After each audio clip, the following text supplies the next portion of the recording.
All right, so we got Mike Guadango here on the Cheeky Midweeky. For those of you that don't know who Mike is, go ahead and introduce yourself, brother. Hey, my name's Mike Guadango. I own a gym in Oakland, New Jersey. We just had our 8-year anniversary, which is fucking wild.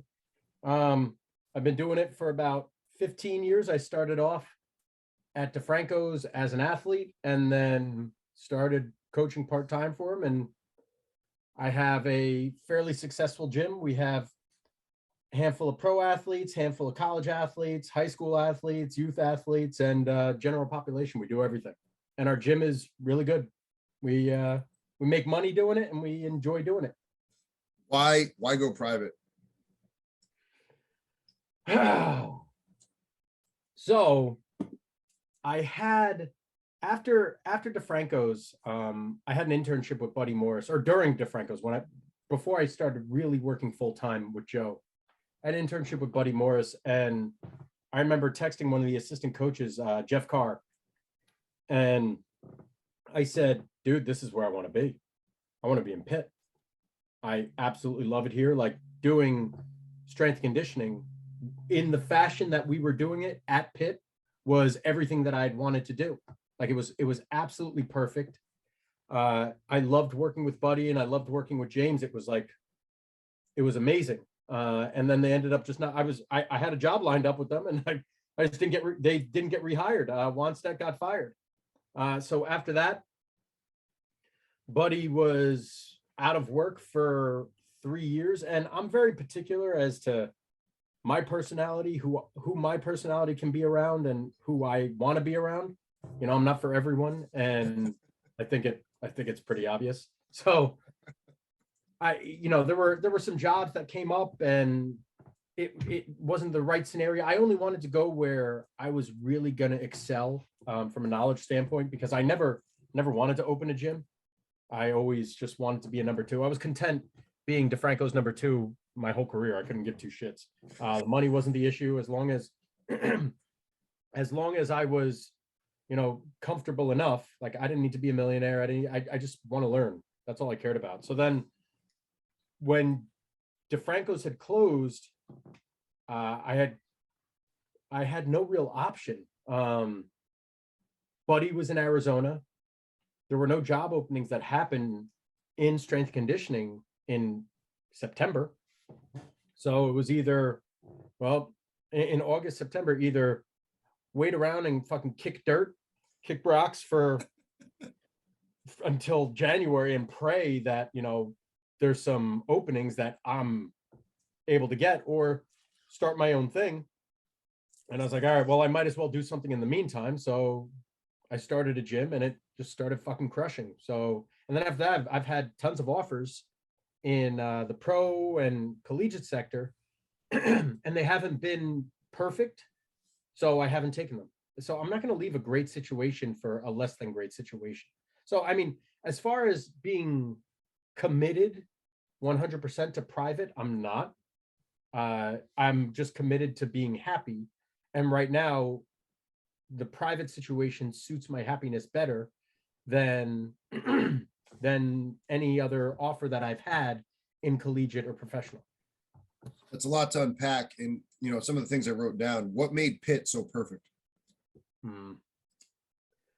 Well, you got Buddy Morris and James the Thinker Smith. Buddy Morris is one of the first strength coaches ever. A lot of knowledge, a lot of wisdom. And he and I, from a personality standpoint, we're identical. And like, he'd walk in, he'd look at me like, not today, motherfucker. I said, don't motherfucker, so I fucking loved him. I still do. His personality wise, like, I mean, for 2 years, I cut the sleeves off all my fucking shirts, like, I really got it. Like, me and him, like, it was, and he also, from like a knowledge standpoint, like, I pretty much just said that I have a man crush on Buddy Morris on the podcast, so I might as well just outright say it. But from a training standpoint too, he was always learning. He was sitting at the computer, learning something when he figured out how to turn on the computer. So it was great being in the environment with him and with James Smith. Oh, James is the thinker, was just light years ahead of everyone.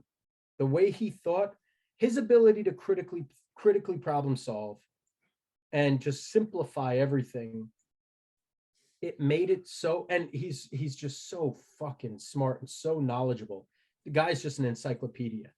I mean, he literally used to edit the encyclopedia of training, like Verkhoshansky Super Training. Like he was one of the editors. So, I mean, there's no one better than him, in my opinion, and he's not even in the industry. So, like to be a part of that crew, I woke up at 5 a.m.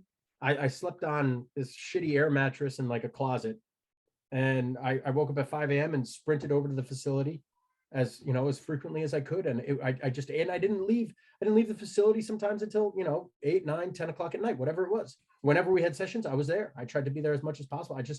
I loved it. It was a learning environment, a coaching environment, a friend environment. I just fucking loved it. Everything was great about it for me. I mean, you also, it feels like you've been blessed by whatever higher power anybody believes in with some of the names and people you've been around with. Defranco, Buddy, James the Thinker Smith, and you and Cam. Did you guys ever cross over, but you were just at the same place? Because we had Cam Joss on an episode earlier too. Yeah, so Cam was our intern. Right? So like I used to train Cam. Cam started in high school with us, and he was fucking yoked. Always fucking yoked.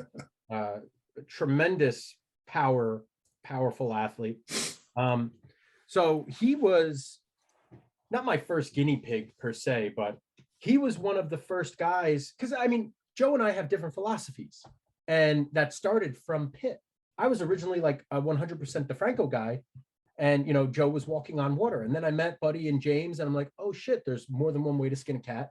And I learned a fuck ton of stuff, and then I started transitioning over to that path. And so, I mean, both Cam and I came from the same place, and yet we both do something completely different from what goes on at Defrancos.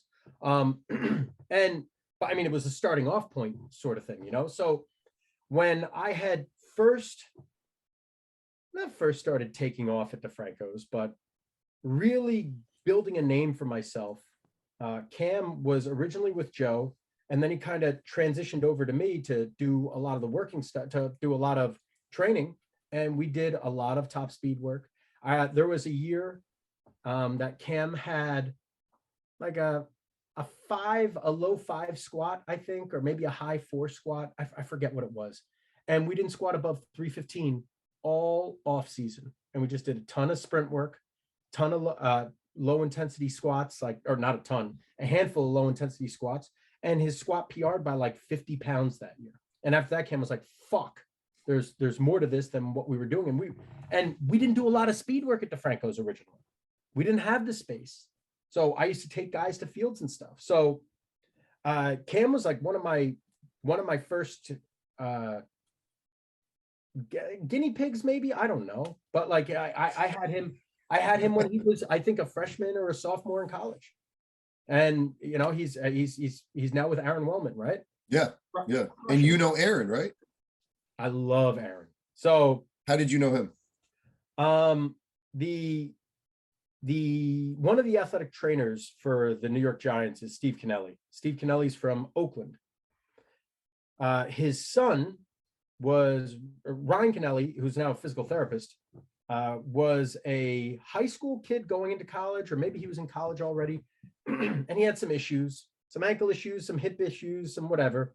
And his dad had heard of me training people at Defrancos because I had a handful of pro guys at that time. So I ended up training Steve Kennelly's son, and Steve and I got real close, and he ended up working at Freak Strength for a little bit, like part-time stuff, because he's a full-time athletic trainer, but he likes training people, so he trained people out of Freak Strength. So when Wellman first came on, he hit me up. He goes, yo, listen, there's this guy, Aaron Wellman. He is sharp. Let me connect the dots. You're going to love him. And sure as shit, I fucking loved him. Like Wellman's another dude I would take a pay cut to work for, like, wow. Yeah, he's as sharp as it gets. The accountability, that the standard that he holds people to. I mean, I really, really like him, and he's I think in collegiate strength conditioning, I don't know that there's a better one, a better strength conditioning coach in college than Aaron Wellman. You know, you teed that up for me. What does constitute a good strength and conditioning coach in your opinion? So the accountability is huge, right? That's what strength coaches are known for in college strength conditioning. Like we're the, get on the fucking line sort of guys. And I'm not that. Like that's never been my forte. I'm a player's coach. That's why I get along very, very well with pros. And with high school kids, they listen to me because they're afraid of me. But if they're not afraid of me, like they want to challenge a lot. And most of them respect me enough not to. But you need to have that type A mentality to be successful and to be good to be a good fit in the college setting from an administrative standpoint. They care about that. Yeah. Guys standing on lines, doing the stupid clap bullshit, whatever the fuck, like stuff like that matters to certain people that matter in whether or not you keep your job. Wellman does a fantastic job of that without being a hard up. From a knowledge standpoint, he's working on his second PhD. What? My God. I mean? He's an animal. He is his thirst for knowledge is second to none. It's never enough.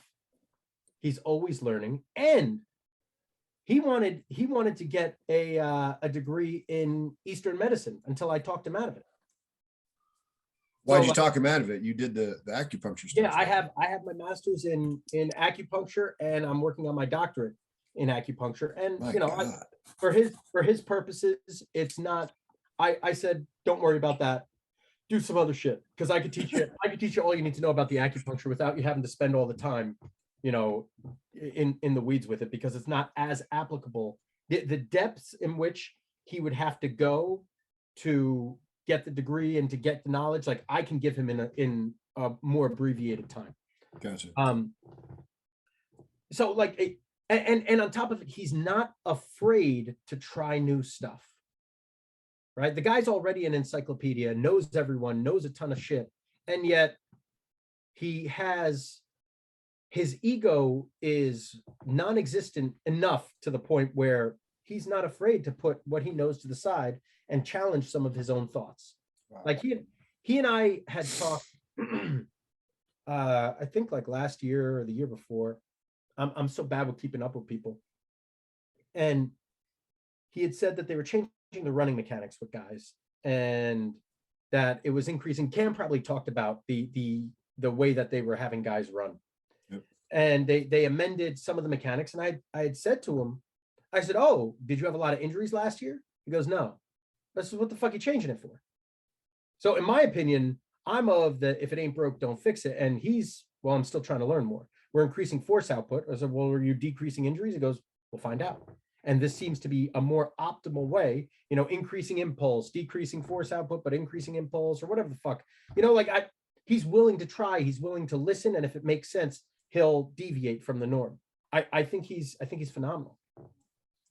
All right. Switching gears a little bit. You talked about how you work so well with pro athletes. I mean, you've worked with across all sorts of different sports. Like how, I mean, it's unbelievable in my opinion. Yeah. Yeah. I've worked. I don't think that there's a pro sport that I haven't worked with guys. And a lot of that came from Defrancos, because we had an awesome reputation back then. But even now, like I trained guys in the NBA, NFL, PLL, formerly the MLL, MLS, rugby union, rugby league. I don't know. Like these guys just reach out to me, and like the one of my NBA guys, I had trained his coach. So like now it's getting to the point where I've been coaching now for 15 years, but younger kids 15 years later, when they're 18 years old, 50, now that demographic is really starting to make a name for themselves and starting to work their way up in high places. Like I have 2 or 3 kids that I used to train that are in the next 5 years in line to be GMs. My God. You know, and to top it off, I come from a very affluent and well-connected area. So most of these people become someone just because of their environment, that because of the connections they have and because of the family dynamics. So, you know, I'm always, this is a hot plate of success, my area. So it's pretty cool to always be in the running for something just based on who I've trained. You know, and you gave Wellman a ton of credit for being humble and having no ego. And to anybody that's listening to you talk for the last 15, 20 minutes, it's you sounds like you've got none either. Like how do you do it? How do you continue to humble yourself and have no ego? Well, for one, I can't read. It's, you know, it's tough. It's tough to be cocky when you can't fucking read. Dude, I'm not kidding. Like, so yes, I can read, but like we'll be in doctorate program in some of our classes, and they'll do certain, when we were on Zoom, like they'd be like, all right, read this out loud, or tell me what you think about this, or whenever it came to read something, they'd be like, Mike, you're up. Nah, I'm good. Like even that, dude, I'm 36 years old. Like I ain't fucking reading out loud for no one. Go fuck yourself. So for me to be that dumb and be arrogant, like now, I will say this: if it comes to physical altercations, there is an ego, you know, like I know I'm capable of there, but when it comes to mental superiority, I just don't have it. So I know the hand I'm dealt. All right, again, switching gears now, you opened up Freak Strength, you did it on your own. What were some of the thoughts going through your mind for any of our listeners that are considering doing it? Like, what were the fears? How hard is it to do it? Like, how have you been able to build that?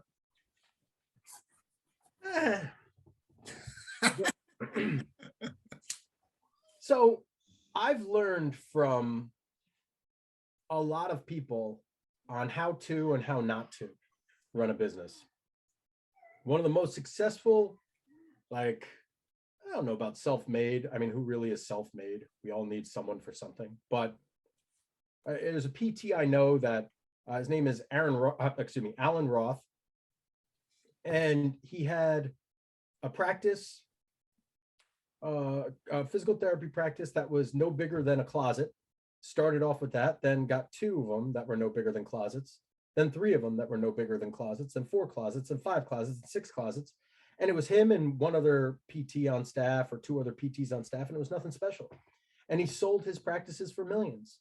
Wow. So he kept his overhead as low as possible and made sure that what he was doing was replicable and sustainable, all through low overhead.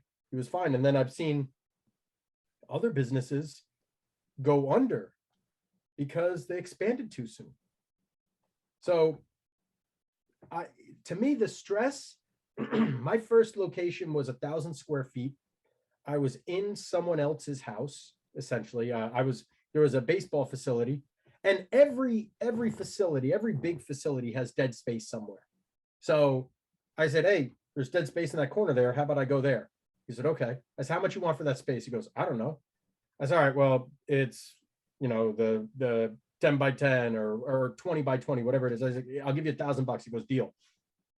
And then within, I don't know, a month, it just wasn't enough space. We got too big too soon. And I said, hey, how about I just punch through this wall real quick and take an extra 60 feet, but it'll be 10 feet wide, 60 feet, but 10 feet wide. How much you want for that? How about $500? Cool. So my first location was $1,500 a month all in. And it was very, very small. So, I mean, shit, I'll piss $1,500 a month in personal training. You know what I mean? Like that's cake. So I get, and my apartment rent was $1,200 a month. So all I had to do was figure out a way to make $4,000 a month, and I'm fed and all that's done. Like, okay, cool. I'm fine with that. So my overhead being low was huge. So for me to transition, there wasn't much stress. The biggest stress that I had was finding a location. Finding real estate for me is uber stressful. It's the worst. I fucking hate it. I hate dealing with landlords. Everyone's out to fuck me. I absolutely hate it. Yeah, and especially in this area, real estate is so valuable and everyone overprices the real estate and overvalues the real estate and everyone thinks they're getting fucked in both scenarios, like, so it's, yeah. So finding the real estate is always stressful. Making sure it's the right fit, that's stressful. As far as the training, I'd already been doing it for, I don't know, 7 years at that point. Or shit, I don't, was it maybe 8 years at that point. And the training was the easiest part. So, yeah. like the business, which I already had a reputation, I've never advertised for athletes ever. I've advertised for adult stuff. I just started advertising for adult stuff. I'm learning how to do that. But up until this year, I never had to advertise ever.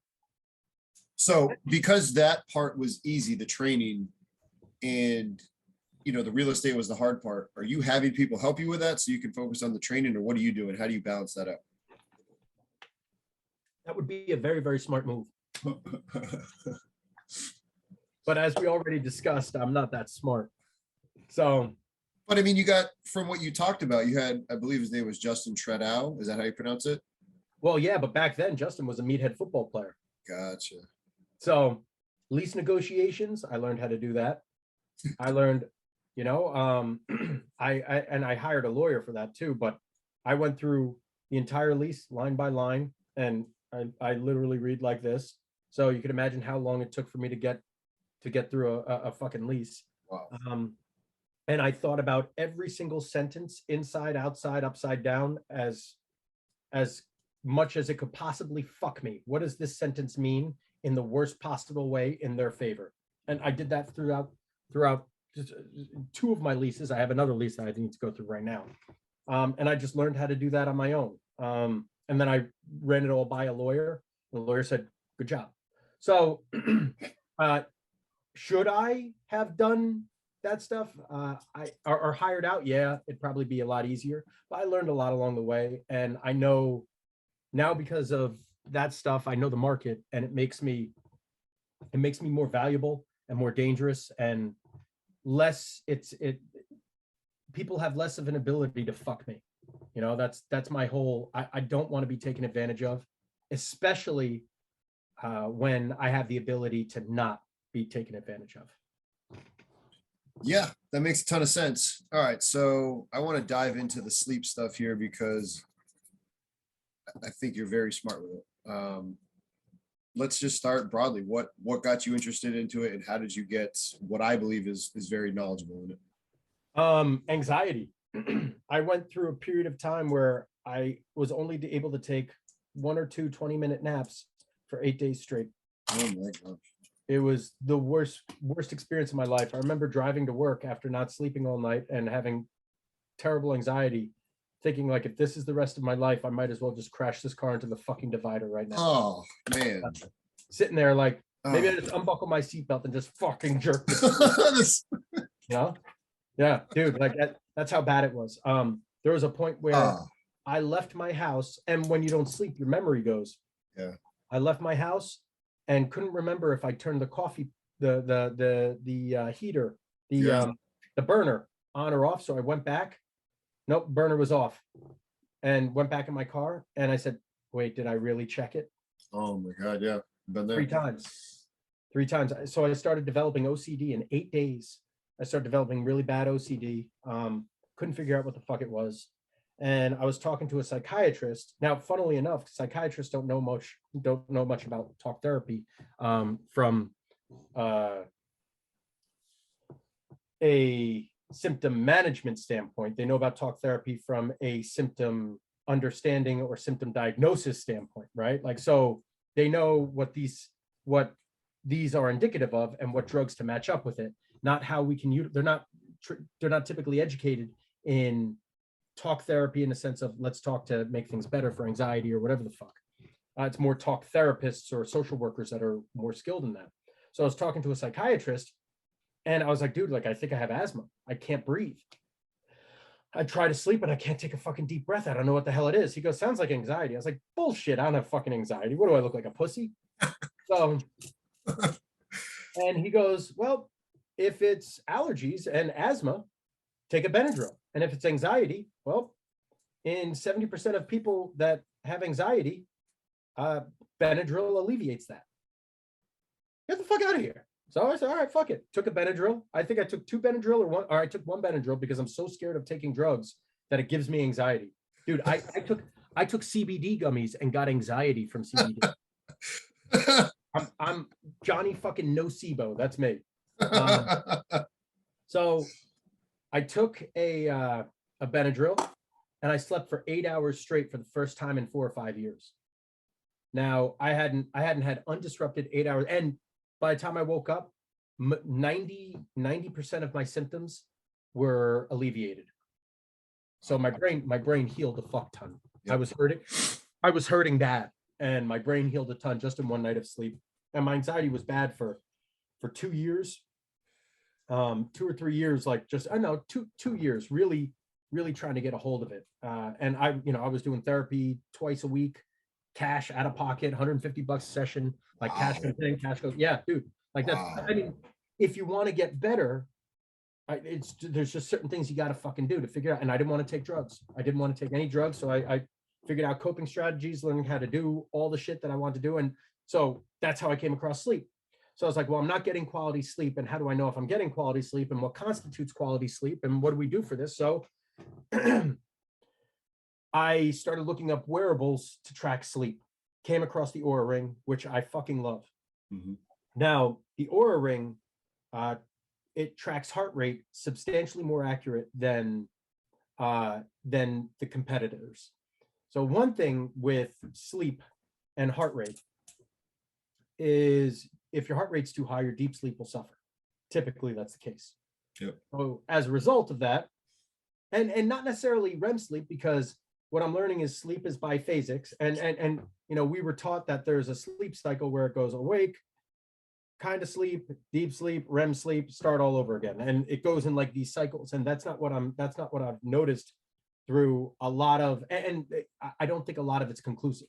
But what happens is when you're in deep sleep, your hearing gets shut off, and when you're in REM sleep, you ever hear of sleep paralysis? Your ability to move, well, that's in REM sleep. Your ability to move gets shut off. So your brain isn't going to let you go deaf and paralyzed simultaneously.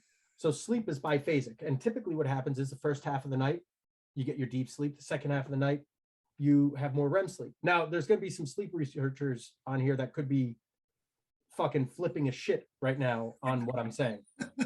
I'm not a PhD in sleep research, and I'm not up to date on the latest, greatest, whatever the fuck. Or maybe you're not up to date because you did your PhD fucking 10 years ago. Who the fuck knows? I don't know. But there could be people arguing this, whatever. This is what I found. So first half of the night, heart rate is important because it takes 4 to 6 hours for your stomach to clear solids from it. 4 to 6 hours. And then you still need to metabolize. Well, what does metabolizing food take? Energy. What does energy do? It increases blood flow to a certain area. When you need to increase blood flow to a certain area, what happens? Your heart pumps. When your heart pumps more, the heartbeat goes higher. So there's a ton of things to unpack with that. When your heart rate is elevated, that means it's working harder. And even if it's elevated by 5 beats per minute, if you have a resting heart rate of 55 and now it's up to 60, that's 10%. So now you're getting 10% less recovery than you could have just from a cardiovascular standpoint. So the Oura Ring and its ability to track heart rate was paramount for me. Just that alone was huge. So after that, I started coming up with my own parameters as to when I should be eating what. And I started flirting with some of the ideas of vegan meals being the last meal before bed, because carbohydrates and fats are easier to digest than proteins. And, I kind of steered away from that. Right now, some solid parameters that I go by are 5 p.m. cutoff for food, especially if you're like a 10 p.m., 11 p.m. person. And I actually go to sleep at like 9 p.m., 9:30 sometimes because I'm just so fucking exhausted. No caffeine. Ever? Right. Yeah, so you ready for this? I have this app that tracks all these things for me because I'm fucking stupid. I can't remember anything. So I've been caffeine free now for 1,812 days. Wow. Yeah. And any like, so no pre-workout, like again, none of like, Nothing. Absolutely nothing. Now, the other thing too is I there's some research that suggests that, you know, there's improved longevity with a cup of coffee every day. Like there's a correlation between people that drink 2 cups of coffee a day or 1 cup of coffee a day and increased life expectancy, or the what's I completely forget what the fuck it's called. The anti whatever effect that coffee has. anti-aging. It'll come to me in 20 minutes. Yeah. But anyway, like there's all these positive impacts that coffee has, in my opinion. So caffeine has a half-life of 7 to 9 hours. That's a half-life. That means if you have 100 milligrams, a cup of coffee at 10 a.m., well, at 7 p.m., you have 50 milligrams pumping through your system still. And so like, and let's say you have that cheeky cup of coffee at 12 in the afternoon. Now you're trying to go to bed at 9 and you got 50 milligrams of caffeine pumping through your system. It's caffeine. It blocks receptors that register fatigue. That's what it does. It tricks you into thinking that you're not tired. So why would I take that to enhance my sleep? You're not gonna. So it has a half-life of 7 to 9 hours and a clearance rate of 27. So it takes more than a full day for it to be completely out of your system. Wow. So and not to mention, like, if you are wired to fucking begin with and prone to anxiety, caffeine or stimulants really aren't going to be your best friend anyway. So I said, fuck it, I'm just cutting out all caffeine. So cutting out caffeine is huge. Not eating past 5 p.m., 6 p.m. And that's more in accordance with circadian rhythm. So Rhonda Patrick actually set out some pretty cool guidelines that I follow, and here's what they are. Ready? CRP. No results found. Hold on. It's in my fucking notes. So intermittent fasting plus circadian rhythm. Feedings between 8 to 10 hours, primarily during the day. No meals after 5 p.m. Each 3-hour increase in nighttime fasting is linked to a 20% reduction in glucose A1C. For every 10% of calories consumed past 5 p.m. leads to a 3% increase in C-reactive protein. C-reactive protein is the measurement of systemic inflammation. Every additional meal that you have in the day leads to a 8% decrease in C-reactive protein. So if you have someone like me that was just constantly chronically inflamed, and inflammation is a big part of my anxiety, the fuck am I eating past 5 p.m. for? Fuck this. And that's more circadian rhythm. Now, the other thing that I read months ago was majority of protein synthesis, optimal protein synthesis apparently occurs between 5 a.m. and 12 p.m. That was one paper that I read. Yeah. So now, well, you wake up, fucking have all your protein by 12 p.m. and then you're set for the rest of the day.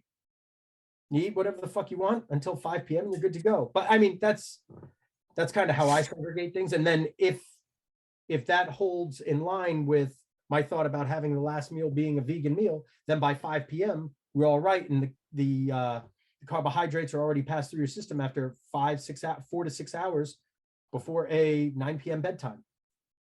For any of our listeners out there, and myself included, if dinner time is supposed to be an important family time, how do you handle that if your family can't eat at 5 p.m.? Like, well, how do you handle Well, I mean, I cook my own food all the time. I'm not allergic to the grill. So I'll cook all my meals by 5 p.m. And if everyone else wants to eat, I sit down and I watch my family eat and I converse. Yeah. Like, you don't have to not be at the fucking table. Yeah, no, I just meant like to try to, to continue. I have young kids, and right, like trying to help that, like just show them, hey, look, we're sitting down and we're eating, and the active eating, and rather of them being like, oh, how come you don't have any food, Dad? Like that was essentially the main question for me. So I mean, now that's something where this comes to the raising kids part, but that's something where communication comes into play as well. So they are substantially more malleable than we are, and plastic than we are. They can get away with a lot. So what you do is you explain to them, I mean, and it depends how much your kids are willing to listen and the depths, you know, like it's real. Yeah. The depths of understanding that they're going to want to have. But you could say, daddy isn't eating with you guys because it disrupts his sleep this late at night. But I want to spend quality time with you.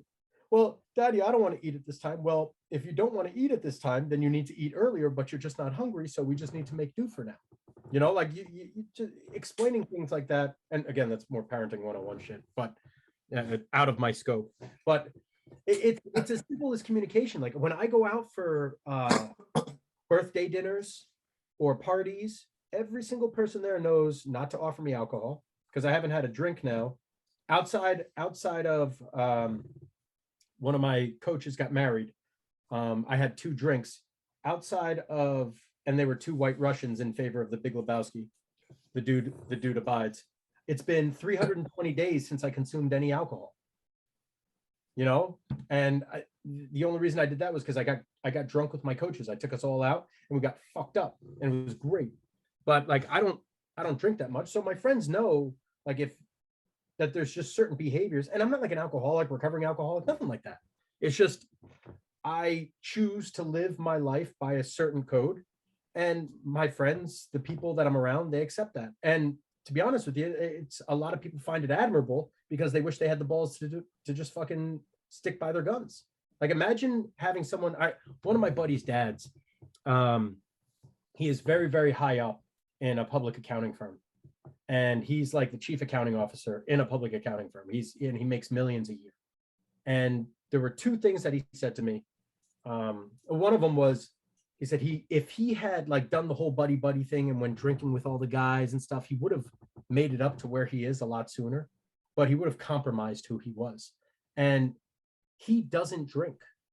The motherfucker counts almonds and grapes, right? Like that's how crazy he is. He sat there, and the guy's 60 years old and shredded, and he lifts up his shirt. He goes, you know, and it's paper thin his abs. He goes, I think the almonds are making me put on a little weight. I was like, sir, like, trust me, you're fucking fine. You know, like that, but he's so type A. And when he goes to meetings, you know what he does when people are peer pressuring him and he doesn't want to look like a pussy? He goes, hey, cheers. And whenever no one's looking, he pours it on the fucking ground. Just pours it right in the middle of the restaurant, pours it under the table because he's so stuck in his morals and what he believes is right. And the guy's a millionaire and he started off with nothing. Absolutely, you know, so like whatever he's doing is working for him. So if you have your principles, you have your code, fuck it. And people will accept it from a social perspective. If they don't, fuck them. I mean, lie to them. I mean, we're uncovering something even deeper. Like how in today's society, we would say that that's not the norm. Like for anybody that's listening, like, fuck, how did he do? Like, speak about that. Yeah. You know,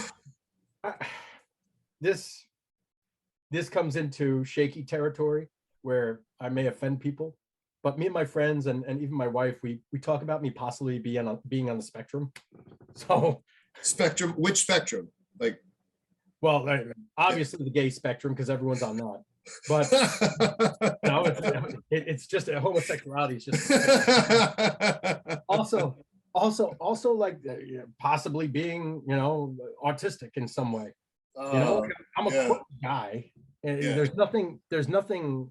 I just there's a lot of things where I just look at things like almost binary, and to the point where it's like, well, either a fuck yes or a hell no. Yes. Yeah. You know, so and I try not to compromise in certain things that I think are valuable. And everyone's the same way. You know, everyone has the same thought process with everything. They just haven't found the values to which that they're gonna ascribe to a personality like that. Like, would you ever kill your mom? Fuck no. You know, like it's simple. I would never kill my fucking mom. It wouldn't even cross my mind. Anyone, most people, right? So we all have that line. We just haven't figured out the value system to assign to it. And to me, there are certain things that I just say, well, I'm just not compromising on this. And I make that decision and I stick by it. And then if I find more information that seems valid enough for me to change my thought process and change my opinions, I say, okay, cool. then I'll change it, and the formula gets changed, and then now it's a sort of kind of today. Why not? Like I don't know. So like I'm always open to changing my mind on stuff. Whenever new information comes out, if I find out that there's something that's more optimal than what I'm doing, like, all right, well, I just need to do that. Like I recently hired a business consultant. I recently hired a company to help me with business, because I know where I'm competent and I know where I'm not. And I had gone through an old post. It was cool to see, but 8 years ago when I opened my gym, actually 8 years ago, a year later, so 7 years ago, at my year anniversary, we had done so well year one, and I wrote this huge post as like how I know nothing about business and I'll always be a coach first, and never be a fucking business owner. I want to be known as a really good coach and not a savvy business owner. And 8 years later, here I am. I'm a coach first, without a doubt. However, I have responsibilities now to my coaches to be a savvy business owner, because their families rely on me. Their families rely on me in order to eat, in order to provide money for the mortgage, or money to buy the house, or money for rent, like dog food, whatever. If they don't make money with me, their dogs don't fucking eat, let alone their fucking kids. So, I've evolved. Before it was a hell no, I'm not a businessman. I'm just showing up. I'm training people. If you get in, you get in. If you don't, fuck you. And now it's, well, how am I going to learn how to do this, how to put this system in place, how to put that system in place? So I'm willing to evolve on anything as long as it makes sense logically. You said, I'm a coach first, and you said your other coaches. Do you make your other coaches and your clients call you coach? And how do you feel about that? I saw this thread on Twitter the other day, and I think Kier probably commented on it. I think that's probably why I saw it. But I mean, when people call me coach, I'm like, yo, dickhead, what the you fucking, my name's, did you forget my name already? So as far, but I mean, some kids are just more comfortable calling people coach than they are like Mr. Guadango or Coach Guadango or Mike. Like, I know for me, I will forever, I'll call my wife's father Mr. Sisak. Like I'm not going to call him George, not going, like I can't do that. I'm not comfortable doing that. When there's like elders in a room, I was always taught to respect them. So I'm not calling them by their first name. So if that's what it comes from, rather than, I'm cool with that. Call whatever suits your fancy. But from an ego perspective, you pay me, bro. Call me Mike. Like it's, I'm a mercenary. You hired me. So call me what you got to call me, bro. Whatever helps your message, whatever helps you hear what you need to hear. I don't care. And talking now is Freak Strength. How many people are working there? You said you just hired that other person. Like, so talk specifically about Freak Strength. Well, what do you mean? Like, your staff size. How have you structured things? Because you just said, you weren't a businessman, you were just a trainer, but now, you've realized that you've run a good, successful business. So what does that structure look like in a rough world? Like, how many trainers do you have? And you just said you hired a business person. Like, how have you been able to make this work for our listeners that are a private business owner and they're like, shit, he sounds like he's got it together? Like, what are his systems? So the business coaches that I work with tell me that I'm fucking crazy, but to each his own. So don't take this as business advice, because this is not financial advice. This is not financial advice. This is not how to run a gym. This is just how I do things. Correct. And it's definitely, from a business perspective, wrong, but my coaches are happy and so am I. So I don't have any employees. I have 0 employees. I don't 1099 anyone. Everyone collects their own money. Everyone has their own LLC. All the coaches that work under the Freak Strength umbrella are independent and have their own businesses in Freak. And I let them work in Freak Strength. I give them clients. I'll consult with them on everything that they need. Like, they're Freak Strength coaches as far as I'm concerned, but legally they're not. Like, everyone, and they pay me. So they write a list, itemized list of, money they made or whatever, and they could be lying about it. They could be lying about everything, and they could be robbing me blind. And then they cut me a check based off of what they make. How do you handle the duality of that based off earlier that you said, I don't want to be fucked when I can especially make sure that I don't get fucked? So that deal that I have worked out with coaches is a sweetheart deal. And it's something that every coach would want. And I've had lots of people come in with great big books of business trying to come in and be Frick Strength coaches just because of what I offer. And I don't trust them, so I don't let them in. The people that I trust are the people that I hire. And very seldom have I hired on skill. Yes. Like actually, to be honest, the three coaches that I have now had nothing to do with their knowledge. Ryan Nye, he came to me from another facility, and he said, "Oh, it was funny. He kind of pretended that he wanted to be trained by me, and then when it came for our appointment, he was like, 'Oh yeah, well, I'm looking for a job.' I was like, 'Well, you're not looking for training?' He goes, 'No, I'm looking for a job.' I was like, 'All right, well, there's the door.' And he goes, 'Well, don't you want? I have a real good business.' I was like, 'Yeah, I don't give a fuck. See you later, bro.' He goes, 'Well, don't you want to talk training?' I was like, 'No, I don't care. Like, I don't know you. I'm not letting you in my fucking house. I'll see. There's the door.' So he goes, 'Yeah, and then we got talking, and then he told me some personal stuff that wasn't going right for him. I said, 'Oh fuck,' and he wasn't doing it to be manipulative. Like it was me digging, it was me asking, and I said, 'Man, you're going through that, huh?' He goes, 'Yeah, it's not easy,' and he's from Iowa, and he's in New Jersey. He was working at another facility, and it just didn't go right for him. And I said, 'Man, like you're going through,' and he had family stuff going on. I said, 'You got a job.' He goes, 'Wait, what? We didn't even talk training.' I was like, 'Yeah, you're in a hole. You seem like a good enough dude. Like no one should be down that long. You got a job.' Wow. Right? Holy shit. So, and then I said, obviously it's not a permanent thing. Like till you get on your feet, we'll figure it out. And this will be a trial run and we'll see how everything goes. But that's why I let him in the doors, because he was, guys are going through stuff. Everyone needs a break.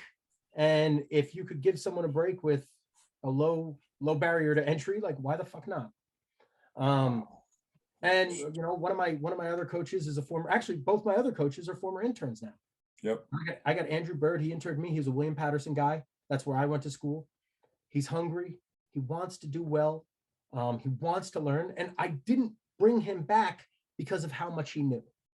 I wanted to go off somewhere else so he could get experience and learn something other than what I taught him. But it's not because of how much he knew. And I could help him learn that.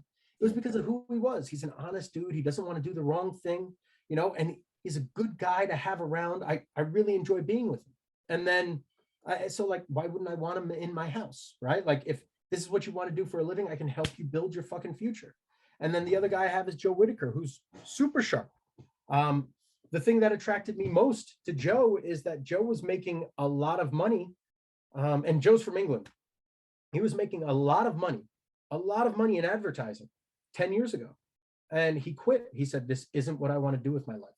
He was making a lot of money doing that. He said, "No, I just want to coach." And he told me that story. And then he was already working in New York City at Soho Barbell or Soho Strength Lab.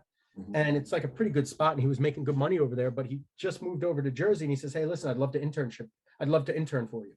He interned 300 hours, maybe even 500 hours, while having another job and coming to us like multiple times a week for tons of hours, and just wanted to be a good coach.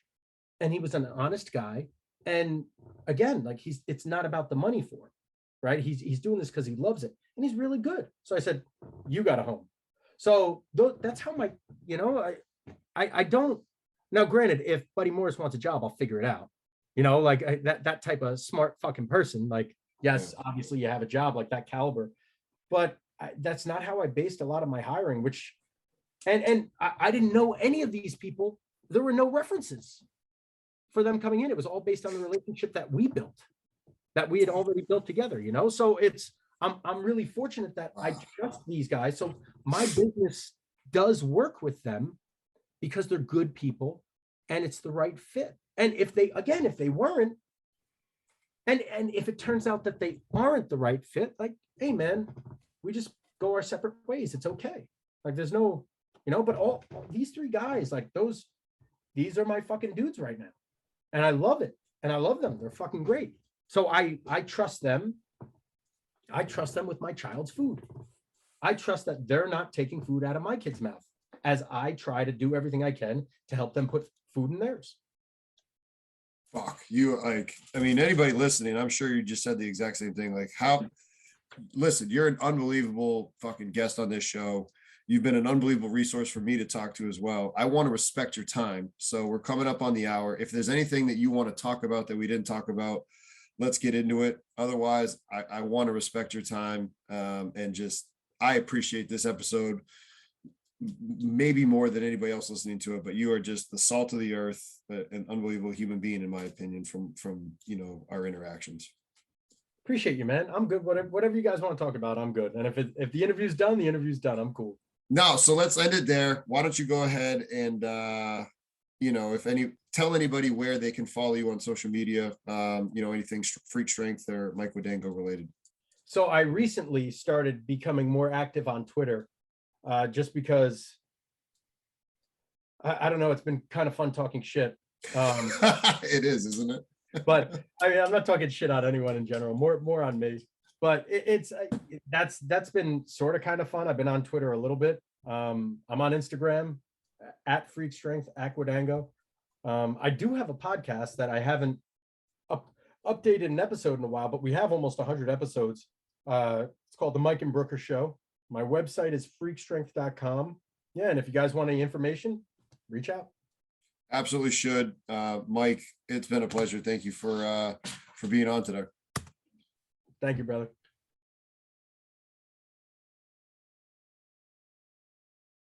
Congratulations on making it to the end of the video. Why don't you celebrate by watching more videos just like it? You can also help us on our quest to placate the algorithm gods by liking, sharing, subscribing, and commenting. Thank you.